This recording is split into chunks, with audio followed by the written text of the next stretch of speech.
IMF is the result of Bretton Woods Conference.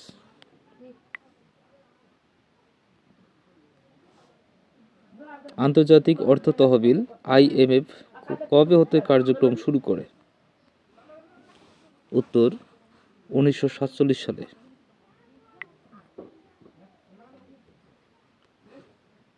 কোন প্রতিষ্ঠানটি বৈদেশিক বাণিজ্যের ভারসাম্যতা হ্রাস করতে ঋণ দেয়?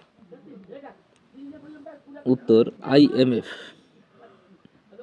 খ বাংলাদেশ কত সালে IMF এর সদস্য হয়? 1972 সালে।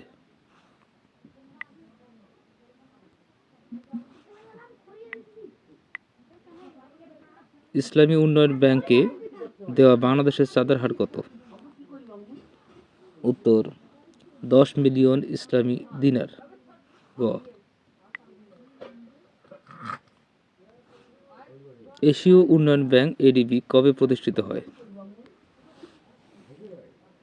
উত্তর 1966 সালে। খ ইসলামী উন্নয়ন ব্যাংক IDB কবে প্রতিষ্ঠিত হয়? উত্তর 1975 সাল। বিশ্ব ব্যাংকের সফট লোন উইন্ডো বলা হয়? উত্তর IDA। বিশ্ব ব্যাংক থেকে সবচেয়ে বেশি ঋণ গ্রহণ করেছে কোন দেশ? উত্তর ভারত।